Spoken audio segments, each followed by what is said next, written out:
வணக்கம் எவ்ரிவன். இந்த வீடியோவில் நாம் பார்க்க போகிறது நம்மளோட தினசரி வாழ்க்கையில் பலவிதமான விலங்குகளை நாம் மறுபடியும் பார்ப்போம்.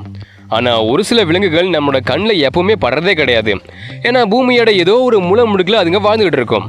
ஃபர்ஸ்ட் டைம் அதுங்களை பார்க்கும்போது எந்த மாதிரியும் உயிரினங்கள் இருக்கான்னு நமக்கே ஆச்சரியமாக இருக்கும். அந்த மாதிரி அதிகமாக நம்ம கண்ணில் படாத ரொம்ப ரேரான வினோதமான 10 விலங்குகளை தான் இந்த வீடியோவில் பார்க்க போகிறோம். வாங்க வீடியோக்குள்ளே போகலாம்.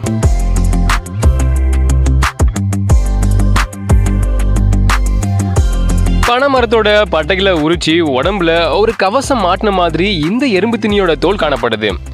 பேங்குலின்கிற இந்த எறும்பு திணியோட இந்த தோலானது நம்ம நெகை மாதிரியே கெரட்டினால ஆனது. அவ்வளோ சீக்கிரம் இதை தகர்க்கவே முடியாது. இதோட மிகப்பெரிய பாதுகாப்பு அம்சமே ஒன்னோடு ஒன்று பொருந்திய செதில்கள் நிறைஞ்ச இந்த தோல் தான். ஏதாச்சும் ஆபத்து வந்ததுன்னா ஒரு பந்து மாதிரி தன்னை இது சுருட்டிக்கும். அதுக்கப்புறம் பிரெடேட்டர்ஸால இதை ஒன்றுமே பண்ண முடியாது. ஏன்னா இந்த செதில்கள் ஒரு கவசம் மாதிரி இதுக்கு பாதுகாப்பு கொடுக்கும். தன்னை பாதுகாக்கிறதுக்கு மட்டும் இல்லாமல் தூங்கிறதுக்கும் தன்னை ஒரு பந்து மாதிரி இது சுருட்டிக்குது. பிறக்கும் போது இந்த செதில்கள் மென்மையாக தான் இருக்கும். வளர தான் இந்த மாதிரி கரடுமுரடாக மாறிடுது. தான் வாழ்நாள் முழுசும் எறும்புகளையும் கரையான்களையும் மட்டுமே சாப்பிட்ற இதுங்க வருஷத்துக்கு கிட்டத்தட்ட 7 கோடி எறும்புகளையும் கரையான்களையும் சாப்பிடுது. புத்துக்குள்ள இருக்க எறும்புகளையும் கரையான்களையும் பிடிக்க பிசுபிசுப்பான 40 சென்டிமீட்டர் நீள வர நீளக்கூடிய நாக்கை இது பயன்படுத்துது. அதிக எறும்புகளையும் கரையான்களையும் சாப்பிடும்போது செரிமானம் சரியாக நடக்க சின்ன சின்ன கூழாங்கற்களையும் இது சாப்பிடுது. எறும்புகளையும் கரையான்களையும் மட்டுமே இது சாப்பிட்றதால பற்களுக்கு இங்கே வேலை இல்லாமல் போய் இதுங்களுக்கு இப்போ பற்களே இருக்காது. நைட்டில் ரொம்ப ஆக்டிவாக செயல்படுற இதுங்க எறும்பு புத்துக்களை கண்டுபிடிக்க தங்களோட சிறந்த வாசனை உணர்வை பயன்படுத்துது. எப்பவுமே தனியாக வாழ்கிற இதுங்க இனச்சேர்க்கை காலத்தில் மட்டும்தான் ஆணும் பெண்ணும் ஒன்றை மீட் பண்ணிக்கும். இதில் 8 இனங்கள் இருக்கு. இந்த 8 இனங்களும் 30லிருந்து 100 சென்டிமீட்டர் லென்த் வர அளவுகளில் மாறுபடும். இதோட இந்த ஷீல்டு மட்டும் இல்லாமல் இது வெளியிடுற ஒரு விதமான பேட் ஸ்மெல்லும் இதோட பாதுகாப்பு அம்சமாக இருக்கு. ஆப்பிரிக்கா ஆசிய கண்டங்களில் அதிகமாக இதுங்க காணப்படுது. சைகா. இந்த மானை பார்த்தாவே உங்களுக்கு தெரியும் இது ஏன் ரொம்ப தனித்துவமாக இருக்குன்னு. முக்காவாசி முகத்தை மறைச்சிக்கிட்டு தரையை நோக்கி தொங்குற இதோட நீளமான மூக்கு தான் தனித்துவமான ஒரு மானா இதை மாத்திருக்கு. சரியா இதுக்கு இவ்வளோ நீளமான மூக்கு இருக்குன்னா இந்த மூக்கு ஒரு காற்று வடிகட்டியாக செயல்படுது. அதாவது கோடை காலத்தில் சூடான காற்றை குளிர்ச்சியாக மாற்றி நுரையலுக்கு அனுப்புறது, அப்புறம் குளிர்காலத்தில் குளிர்ச்சியான காற்றை சூடான காற்றா மாற்றி நுரையலுக்கு அனுப்புறது. இதுதான் இந்த பெரிய மூக்கோட மிகப்பெரிய வேலையாக இருக்கு. குளிர்காலத்தில் குளிரை தாங்கிறதுக்காக அடர்த்தியாக வளர்கிற இதோட ரோமங்கள் கோடை காலத்தில் உதிர்ந்து காணாமல் போயிடும். அப்புறம் கோடை காலத்தில் மஞ்சள் அப்புறம் சிவப்பு நிறத்தில் இருக்கிற இதோட ரோமங்கள் குளிர்காலத்தில் வெளிர் சாம்பல் அப்புறம் வெளிர் பழுப்பு நிறமாக மாறிடும். இப்படி சீசனுக்கு ஏற்ற மாதிரி தன்னை மாற்றிக்கிற இதோட இந்த அடாப்டேஷன் தான் பனி யுகத்தில் உள்ளி மேமர்ஸ் கூட வாழ்ந்த இதுங்க உள்ளி மேமர்ஸ் அழிஞ்சாலும் இதுங்க இன்னும் அழியாமல் இந்த பூமியில் இருக்க முக்கிய காரணமாக இருக்கு. ஐரோப்பா ஆசிய நாடுகளில் வாழ்கிற இதுங்க பெரிய மந்தைகளை வாழ்ந்து பிரெடேட்டர்ஸ்ல இருந்து தங்களை பாதுகாத்துக்குது.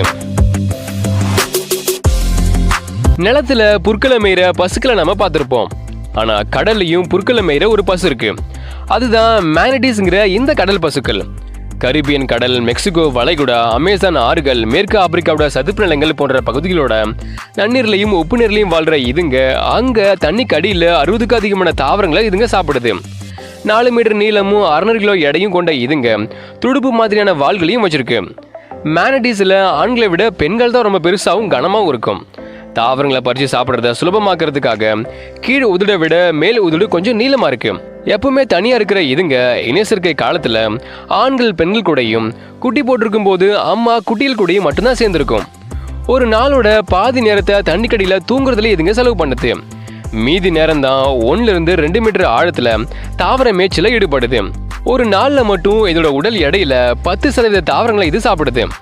தண்ணிக்கடியில் அதிக நேரத்தை இதுங்க செலவு பண்ணாலும் ஒவ்வொரு 20 நிமிஷத்துக்கும் ஒரு தாட்டி தண்ணிக்கு மேலே வந்து மூச்சு விட்டாதான் இதுங்களால உயிர் வாழ முடியும். பொதுவாக மணிக்கு 5லிருந்து 8 கிலோமீட்டர் வேகத்தில் இதுங்க நீந்தினாலும் மேக்ஸிமம் மணிக்கு 30 கிலோமீட்டர் வேகத்தையும் ரீச் பண்ணும். நம்மள மாதிரி காது இதுக்கு இல்லைனாலும் ரொம்ப நல்லாவே இதெல்லாம் கேட்க முடியும். கடல் பசுன்னு இதுங்களை அழைச்சாலும் யானைக்கு தான் இதுங்க க்ளோஸ் ரிலேட்டிவாக இருக்கு. 40லிருந்து 60 வருஷம் வரை இதுங்க வாழுது.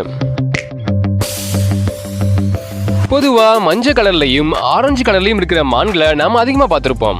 ஆனால் ரொம்ப வித்தியாசமாக வெள்ளை கலரில் ஒரு மான் இருக்குன்னா அது இந்த ஆடக்ஸ் தான்.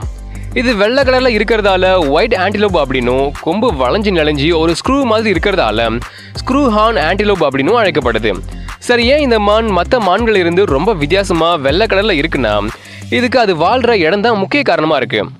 ஆப்பிரிக்காவோட சகாரா பாலைவனத்தில் இதுங்க வாழ்றதால அங்க சுட்டரிக்கிற சூரியனோட வெப்பத்தை சமாளிக்க தான் இதோட நிறம் வெள்ளை கலர்ல இருக்கு. ஏன்னா இயற்கையாவே வெள்ளை கலர் சூரியனோட வெப்ப கதிர்களை பிரதிபலிச்சு வெப்பத்தை குறைக்கும். அதனால தான் இந்த மான்களும் பரிணாமத்துல வெள்ளை நிறத்துக்கு மாறி சூரியனோட கதிர்களை ரிஃப்ளெக்ட் பண்ணி தான் உடம்ப குளிர்ச்சியா வச்சுக்குது. அதோட சேர்ந்து அகலமான இதோட குழம்புகள் பாலைவனத்துல சுலபமா நடக்க பயன்படுது. தண்ணீரை ரொம்ப சிக்கனமா பயன்படுத்தி சிறுநீரா மாத்துற இதோட வயிற்று புரணி இதோட அதிகப்படியான தண்ணீர் தேவையை குறைக்குது. அதனால இது சாப்பிட்ற தாவரத்துல இருந்து கிடைக்கிற தண்ணியே இதுக்கு போதுமானதா இருக்கு. இவ்வளோ இருந்தும் பாலைவன வெப்பத்தை சமாளிக்க முடியாததால பகலோட அதிக வெப்பத்தை அவாய்ட் பண்ண நைட்ல தான் இதுங்க சுறுசுறுப்பா செயல்படும். அப்போ பகலை என்ன பண்ணும்னா ஏதாச்சும் பாறைக்கு பக்கத்துல பள்ளங்களை தோண்டி அதுல ரெஸ்ட் எடுக்கும். 20 மான்கள் வரை இருக்கிற ஒரு கூட்டமா செயல்படுற இதுங்கள்ல ஒரு ஆதிக்க ஆண் தான் கூட்டத்தை வழி நடத்துது. இதுங்களும் 5 வரக்கூடிய ஒரு விலங்கா தான் இருக்கு. ஏன்னா காடுகள்ல 500க்கும் கம்மியான மான்கள் மட்டும்தான் இப்ப வாழுது. சில்கி சிஃபாகா உடம்பு ஃபுல்லா பனியால மூடி வச்ச மாதிரி ரொம்ப அழகான ஒரு தோற்றம். உடம்பு ஃபுல்லா இருக்கிற இந்த வெள்ளை ரோமங்களும் கருப்பு முகமும் மஞ்சள் நிற கண்களும் ஒரு தனித்துவமான பாலூட்டியா இதை மாத்துது. இந்த லீமர்ஸ் வடக்கு மடகாஸ்கர்ல மட்டும்தான் காணப்படுது. இதோட அழகான தோற்றம் இதுக்கு ஒரு தனித்துவத்தை கொடுத்தாலும் இதோட இன்னொரு தனித்துவமான விஷயம் என்னன்னா அதிக நேரத்தை மரங்களை இதுங்க செலவு பண்ணாலும் தரைக்கு வரும்போது இந்த மாதிரி பக்கவாட்ல ஜம்ப் பண்ணி தான் இதுங்க மூவ் பண்ணி போகுது. இந்த வித்தியாசமான தனித்துவமான ஜம்பிங் சில்கி சிஃபாகாவை ரொம்ப ஸ்பெஷல் ஆக்குது. ஆண்களும் பெண்களும் சேர்ந்த 9 மெம்பர்ஸ் வரை இருக்கிற ஒரு கூட்டம் ஒரு நாளோட பெரும்பாலான நேரத்தை ஓய்வெடுக்கிறதுலையும் சாப்பிட்றதுலையும் தான் செலவு பண்ணுது. மீதி இருக்கிற நேரத்தை உணவு தேடுறது, விளையாடுறது, தங்களை சீர்படுத்திக்கிறதுலையும் செலவு பண்ணுது. பெண்களால வழிநடத்தப்படுற இந்த கூட்டம் காலையில எழுந்திரிச்ச உடனே உணவை தேடி 500 மீட்டர் தூரம் வர பயணிக்கும். இதுங்கிட்ட இருக்க ஒரு நல்ல விஷயம் என்னன்னா தாயை இழந்த குட்டிகளை தான் குட்டிகளா பாத்துக்கிற இதுங்களோட பண்பு தான். தாவர உண்ணியா இருக்கிற இதுங்க சில நேரம் மண்ணை கூட சாப்பிடுது. பலவிதமான குரல்கள், வாசனைகள் மூலமா இதுங்க தங்களுக்குள்ள கம்யூனிகேட் பண்ணிக்குது. அழிஞ்சுக்கிட்டு வரக்கூடிய விலங்குகளா இருக்கிற இதுங்க காடுகள்ல 100ல இருந்து 1000 வரையிலான எண்ணிக்கையில தான் இருக்கு. பறவைகளுக்கு அழகுகள் இருக்கிறத நாம பார்த்திருப்போம். ஆனா இங்க ஒரு பாலூட்டிக்கு கூட அழகு இருக்கு. அதுதான் இந்த பிளாட்டிபஸ். வாத்து மாதிரியான பெரிய அழகும் நீர்நாய் மாதிரியான வாலும் ஒரு தனித்துவமான பாலூட்டியா இதை மாத்திருக்கு. ஆஸ்திரேலியாவில் மட்டுமே வாழ்ற இதுங்க முட்டைகளை போட்டு குஞ்சு பொறிக்கிற 2வது பாலூட்டியா இருக்கு. அப்போ முட்டைகளை போடுற 2வது பாலூட்டி எதுன்னு கேட்டீங்கன்னா எக்கிட்னா தான் அது. இதுங்க முட்டை போட்டு குஞ்சு பொறிச்சிச்சுன்னா அதுங்களுக்கு பாலூட்ட முளைக்காம்புகள் கூட இதுங்களுக்கு இருக்காது. அப்புறம் எப்படி இது பாலை உற்பத்தி பண்ணுதுன்னா நம்ம உடம்புல சுரக்கிற வேர்வை மாதிரி இதோட வயிற்றுல பால் சுரக்கும். அந்த பாலை இதோட குட்டிங்க உறிஞ்சி குடிச்சிடும். முட்டை விடுற பால் விட்டிங்க இந்த மாதிரி தான் வித்தியாசமா பாலை சுரக்குது. பெண்கள் எப்படி பாலை சுரக்குதுன்னா ஆண்கள் என்னடானா விஷத்தை சுரக்குது. ஆண் பிளாட்டிபஸோட 2 பின்னங்காலையும் ஒரு முள்ளு மாதிரியான அமைப்பு இருக்கு. இது மோசமான வலியை உண்டாக்கக்கூடிய விஷத்தை உற்பத்தி பண்ணுது. பறவைகளுக்கு இருக்கிற மாதிரி இதுக்கு அழகு இருந்தாலும் பறவைகள் அழகு மாதிரி இது ஒன்றும் ஸ்ட்ராங்காலாம் இருக்காது. கொஞ்சம் ஃப்ளெக்சிபிளாகவும் சாஃப்டாகவும் தான் இருக்கும். இந்த அழகோட இன்னொரு பயன்பாடு என்னன்னா தண்ணிக்கடியில் இறை விலங்குகள் அசையறதுனால ஏற்படுற எலக்ட்ரிக் சிக்னல்ஸை ரிசீவ் பண்ணி இறையை கண்டுபிடிக்க பயன்படுது. நைட்டில் ரொம்ப ஆக்டிவாக செயல்படுற இதுங்க அரை நீர்வாழ் விலங்கா இருக்கு. அதாவது பாதி நேரத்தை தண்ணியிலையும் பாதி நேரத்தை தரையிலையும் செலவு பண்ணுது. தண்ணியில வாழ்றதுக்காக நீர் புகாத அடர்த்தியான ரோமத்தையும் இது வச்சிருக்கு. யானைகளுக்கு தந்தங்கள் இருக்கிறத நம்ம பார்த்திருப்போம். ஆனா இங்க ஒரு மானுக்கு கூட தந்தம் இருக்கு. அதுதான் இந்த வாட்டர் டீர். இதோட தனித்துவமே மேல் தாடையிலிருந்து முளைக்கிற 8 சென்டிமீட்டர் நீளமான இந்த கோரை பற்கள் தான். இந்த மான்கள்ல ஆண்களுக்கும் பெண்களுக்கும் கொம்புகள் இருக்காது. அதை ஈடுகட்டுற விதமா தான் இதுக்கு இந்த நீளமான கோரை பற்கள் வளருது. அதாவது கொம்புகளை வச்சு சண்டை போடாம இந்த கோரை பற்களை வச்சுதான் மற்ற மான்கள் கூட இது சண்டை போடுது. மேல் தாடையில இந்த பற்கள் பிளெக்சிபிளா இணைக்கப்பட்டிருக்கிறதால சண்டை போடும்போது வெளியே நீட்டியும் சாப்பிடும்போது உள்ள இழுத்துக்கவும் இதால முடியும். இந்த பற்கள் இந்த மானுக்கு சிறப்பாக பயன்பட்டாலும் வெளியிலிருந்து பார்க்குற நமக்கு ஒரு காட்டேரி மாதிரி காட்சியளிக்கிறதால இது காட்டேரி மான் அப்படின்னு அழைக்கப்படுது. சீனாவிலையும் கொரியாவிலையும் வாழ்ற இந்த மான்கள் ஒரு பெஸ்ட் ஸ்விம்மர்ஸாகவும் இருக்கு. பிரிடேட்டர்ஸ் இருந்து தங்களை பாதுகாத்துக்கும் ஒரு தீவிலிருந்து இன்னொரு தீவுக்கு பயணம் பண்ணவும் இதோட நீச்சல் திறமையை தான் இது பயன்படுத்துது. இப்படி தண்ணியை இதுங்க அதிகமாக யூஸ் பண்ணுறதால தான் இதுக்கு வாட்டர் டீர்னு பேர் வைக்கப்பட்டது. மான்கள் அப்படின்னா மந்தையா வாழ்றதா நம்ம கேள்விப்பட்டிருப்போம். ஆனால் இந்த மான்கள் என்னடானா தனித்தனியாக வாழுது. அதுவும் ஒவ்வொன்றும் தனக்குன்னு ஒரு பிரதேசத்தை கிரியேட் பண்ணி வாழுது. இதுதான் இதில் இன்னும் ஆச்சரியமாக இருக்கு. ஏன்னா வேட்டையாடி விலங்குகள் தான் மோஸ்ட்லி பிரதேசத்தை அமைச்சு வாழும். ஆனால் இந்த மாதிரி ப்ரே அனிமல்ஸ் பிரதேசத்தில் வாழ்றது கொஞ்சம் புதுசாக இருக்கு. ஒரு ஆணோட எல்லைக்குள்ள இன்னொரு ஆண் வரும்போது காட்டேரி கொம்பை பயன்படுத்தி தான் இதுங்க சண்டை போட்டுக்கும். ஆந்தைய நமக்கு தெரியும், பச்சை கிளிகளையும் நமக்கு தெரியும். ஆனா இது ரெண்டும் சேர்ந்த மாதிரி ஒரு பறவை இருக்குன்னா அது இந்த கக்கபோ தான். பாசி பச்சை கலர்ல இருக்கிற இறகுகள்ல அங்கங்க பழுப்பு மஞ்சள் நிற இறகுகளும் காணப்படுது. சின்ன ரெக்கையும் சின்ன கால்களும் நீல கலர் பாதங்களும் முகத்தோட முகமா ஒட்டிருக்கிற சாம்பல் நிற அழகும் சின்ன வட்டமான கண்களும் நீளம் கம்மியான வாழையும் கொண்ட இந்த கிளிகளை பார்க்கும்போது கிட்டத்தட்ட ஒரு ஆந்த மாதிரி இருக்கிறதால இது ஆந்த கிளி அப்படின்னும் ஆந்தை முகம் கொண்ட கிளி அப்படின்னும் அழைக்கப்படுது. பறக்க முடியாத தரையில வாழ்ற ஒரே கிளினும் இதுங்க மட்டும்தான். ஆனா இதோட வலுவான காலை பயன்படுத்தி ரொம்ப நல்லா இதுங்க மரம் ஏறுது. மரத்துல இருந்து தரைக்கு பறக்கவும் செய்யுது. பகல்ல நல்லா தூங்கிட்டு நைட்ல ஆக்டிவா செயல்படுற இந்த கிளிங்க தங்களோட சிறந்த வாசனை உணர்வை பயன்படுத்தி இரவுல உணவை கண்டுபிடிக்குது. இந்த கிளிங்க மேல வீசுற ஒரு தனித்துவமான வாசனையை பயன்படுத்தி நைட்ல ஒரு கிளி இன்னொன்னு கண்டுபிடிக்கும். ஆனா இதுங்க மேல வீசுற இந்த தனித்துவமான ஸ்மெல் தான் இதுக்கு பெரிய எதிரியாவும் இருக்கு. இந்த கிளியை வேட்டையாடுற விலங்குக்கு இதோட வாசனையை இதை காட்டி கொடுத்துரும். கக்கபோ கிளிகள் தான் பூமியில வாழ்ற கிளிகள்லயே அதிக எடை நிறைஞ்சது. பெண்களை விட ஆண்கள் தான் பெருசா இருக்கும்.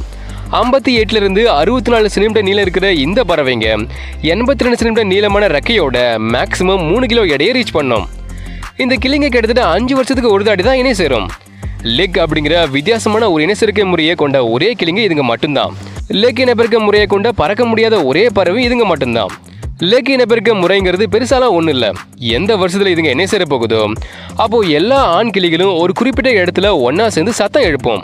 ஆண்கள் எழுப்புற இந்த சத்தம் 1 கிலோமீட்டர் தூரம் வரை கேட்கும். சரியான திசையில காத்தடிச்சா 5 கிலோமீட்டர் தூரம் கூட கேட்கும். அப்புறம் பெண்களை இந்த சத்தத்தால ஈர்க்கப்பட்டுச்சுன்னா அதுங்க ஆண்களை தேடி வந்து எந்த ஆணை பிடிச்சிருக்கோ அது கூட இணை சேரும். இப்படிதான் கக்கபோஸோட லெக் இனப்பெருக்க முறை இருக்கும். இந்த வித்தியாசமான ஆந்தை கிளிகளை நம்மளால ஏன் பார்க்க முடியலன்னா இதுங்க நியூசிலாந்துல மட்டும்தான் வாழுது. அதுவும் 250க்கும் கம்மியான கிளிகள் மட்டும்தான் இப்ப இருக்கு. அழியக்கூடிய நிலையில இதுங்க இருக்கு. தாவர உண்மையா இருக்கிற இதுங்க பழங்கள் விதைகள் கொட்டைகளை சாப்பிட்டுக்கிட்டு நம்மள மாதிரியே சராசரியா 60 வருஷமும் அதிகபட்சமா 100 வருஷமும் வாழுது. ஜெரி நோக்கு இதை ஒரு மினி ஒட்டகச்சிவிங்கனே சொல்லலாம். ஏன்னா இதோட ஒல்லியான நீளமான கழுத்தும் கால்களும் ஒட்டகச்சிவிங்க தான் நமக்கு ஞாபகப்படுத்தும். இதனால இதுக்கு ஒட்டகச்சிவிங்கின்னு கழுத்துன்னு மீனிங் வர்ற ஜெரி நூக்குன்னு பேர் வைக்கப்பட்டது. ஜிராஃபி கெசல்னு இது அழைக்கப்படுது. ஒட்டகச்சிவிங்கி மாதிரியே உயரமான தாவரங்கள் இருக்க இலைகளை பறிச்சு சாப்பிட்றதுக்காக இதோட கழுத்து இவ்வளோ நீளமானதா இருக்கு.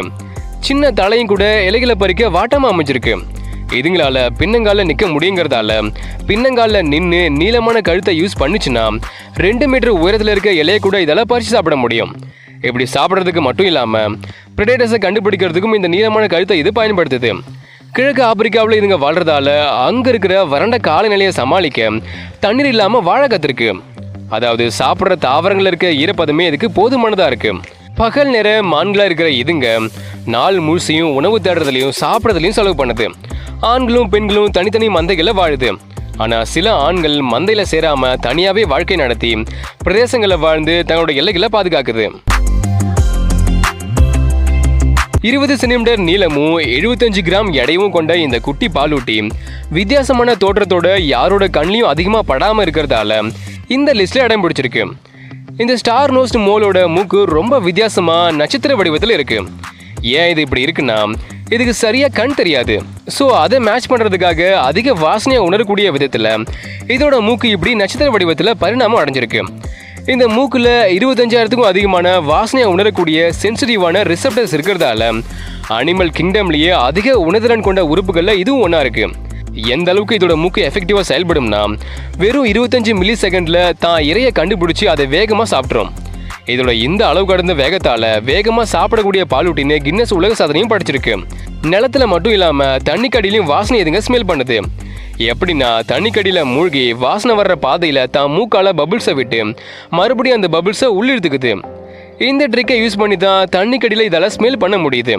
இதோட நட்சத்திர மூக்கு வாசனையை ஸ்மெல் பண்றது மட்டும் இல்லாம தொடு உணர்வுக்கும் பயன்படுது. தண்ணியிலையும் தரையிலையும் நேரத்தை செலவு பண்ற இதுங்க பெஸ்ட் ஸ்விம்மர்ஸாவும் டைவர்ஸாவும் இருக்கு. வட அமெரிக்காவோட வடகிழக்கு பகுதியில் வாழ்ற இதுங்க உலகத்தோட சுறுசுறுப்பான விலங்குகள்ல இதுவும் ஒன்றா இருக்கு. ஓகே, இதோட இந்த வீடியோ முடிக்கிறது நான் உங்களை இருக்கேன். இந்த வீடியோ பிடிச்சி லைக் பண்ணுங்க, ஷேர் பண்ணுங்க. நான் சொன்ன 10 வினோத விலங்குகள்ல உங்களோட ஃபேவரட் எது அப்படின்னு கமெண்ட் பண்ணுங்க. மறக்காம பயோசனுக்கு சப்ஸ்கிரைப் பண்ணுங்க. நெக்ஸ்ட் வீடியோல மீட் பண்ணலாம். தேங்க்யூ.